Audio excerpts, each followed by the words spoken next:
आइए श्री कृष्ण भगवान की इस रासलीला को सुनते हुए उनके प्रेम और भक्ति का आनंद लेते हैं। रासलीला का आरंभ शरद ऋतु थी। इसके कारण पुष्प कलियों से चारों ओर बड़ा मनमोहक वातावरण था। भगवान श्री किशोरी जी के साथ वन विहार कर रहे थे। गोपियां आदि ने भी भगवान को पति रूप में पाने के लिए देवी का कठिन व्रत किया था। भगवान यह जानते थे। उसी को पूरा करने के लिए एक दिन भगवान ने गोपियों को प्रसन्न करने के लिए रास क्रीड़ा करने का संकल्प लिया। भगवान के संकल्प करते ही चंद्रदेव ने अपनी शीतल चंद्र किरणें ब्रजमंडल पर बिखेर दी। पूर्णिमा की रात्रि थी। पक्षी मधुर सुर में गीत गाने लगे। पुष्प अपनी सुगंध चारों ओर बिखेरने लगे। बड़ा मनमोहक वातावरण हो गया। श्री कृष्ण ने अपनी बांसुरी अधरों पर रखकर गोपियों के मन में प्रेम की पीड़ा जगाने वाली तान छेड़ी। भगवान का वह बंसी वादन भगवान के प्रति प्रेम को अत्यधिक उकसाने वाला था। यूं तो गोपियों का मन पहले से ही कृष्ण के पास बना रखा था। जैसे ही बंसी की ध्वनि ब्रज के कोने कोने में पहुंची, उसे सुनते ही गोपियों की विचित्र गति हो गई। उनके मन की सारी वस्तुएं, धैर्य, संकोच, मर्यादा, भय, लाज, सब वह ध्वनि छीन ले गई। तभी सभी गोपियों ने एक साथ कृष्ण को पाने की इच्छा की थी, पर अब वे किसी को बिना बताए ही कृष्ण की ध्वनि के पीछे मंत्रमुग्ध होकर चल दी। कुछ गोपियां गाय का दूध दो रही थी तो वे वैसे ही छोड़कर चलने लगी। कुछ चूल्हे पर भोजन पका रही थी। कुछ अपने बच्चों को दूध पिला रही थी। कुछ अपने पति की सेवा कर रही थी। कुछ भोजन कर रही थी। सब का सब वैसे का वैसा ही छोड़कर मोह, लाज, मर्यादा की भावना का ध्यान न रखकर कृष्ण मिलन की खुशी में घर से निकल पड़ी। उनके पति, बच्चों, भाई बंधुओं के रोकने पर भी ना रुकी। कुछ गोपियां घर में कैद थीं। उन्हें बाहर जाने का मार्ग न मिला। कृष्ण करते करते करते उनके शरीर से उनकी रूह निकलकर कृष्ण की बंसी की ध्वनि के पीछे पीछे चलती जाती। गोपियां तो कृष्ण को अपना प्रियतम ही मानती थीं। उनका कृष्ण के प्रति ब्रह्म भाव नहीं था। सबकी सब वन में वहां पहुंच गई। कहा श्री कृष्ण और किशोरी जी विहार कर रहे थे। जब श्री कृष्ण ने देखा सभी गोपियां बिल्कुल मेरे पास आ गई हैं, तब वह बोले, महाभाग्यवती गोपियां, तुम्हारा स्वागत है। बताओ तुम्हें प्रसन्न करने के लिए मैं कौन सा काम करूं? ब्रज में तो सब कुशल मंगल है ना? इतनी रात को यहां आने की क्या आवश्यकता पड़ गई? रात के समय घोर अंधेरों में स्त्रियों को वन में नहीं रुकना चाहिए। अतः तुम ब्रज पुनः वापस लौट जाओ। अपने भक्तों की परीक्षा लेने के लिए श्री हरि बोले, अब तुम्हारा यहाँ क्षण भर भी रुकना अनुचित है। कुलीन स्त्रियों को घर पर पुरुष के साथ रात में अकेले नहीं रहना चाहिए। इससे उनका परलोक बिगड़ता है। उन्हें स्वर्ग नहीं मिलता, उन्हें नरक मिलता है। श्री कृष्ण की अप्रिय भाषण सुन गोपियां खिन्न हो गई। उनकी आशा टूट गई।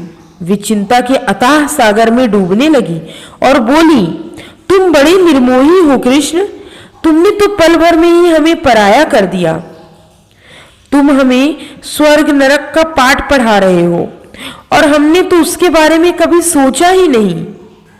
जन्म जन्म भटक कर आज तुम्हारी वंशी के स्वर हमें तुम्हारे प्रेम के विरह में यहां खींच कर लाए और तुम हमें जाने को कह रहे हो।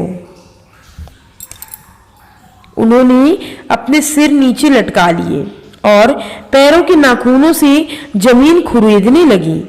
उनका हृदय दुख से इतना भर गया कि आगे कुछ बोल न सकी।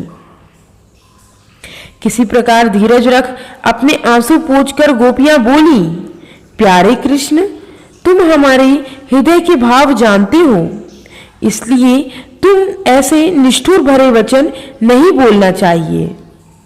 तुम्हारा ये कहना सर्वथा सत्य है कि तुम्हें अपने पतियों की सेवा करनी चाहिए, लेकिन तुम तो जन्म जन्म से हमारे पति हो और भक्त और भगवान के बीच कोई नियम लागू नहीं होते।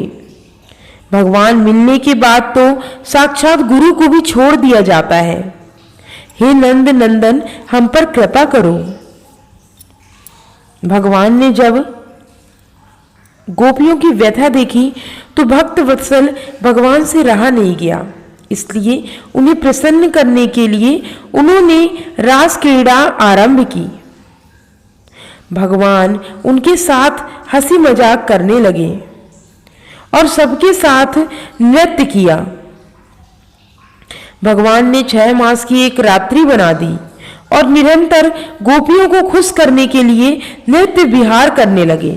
जब भगवान ने गोपियों के साथ रास क्रीड़ा की और उनका सम्मान किया, तब गोपियों के मन में यह भाव आया कि संसार की समस्त स्त्रियों में हम ही सर्वश्रेष्ठ हैं, हमारे समान और कोई नहीं। जब भगवान ने देखा इन्हें अपने ऊपर अहंकार हो गया है, तब उनका गर्व दूर करने के लिए भगवान वहां से श्री राधा जी के साथ अंतर्धाम हो गए।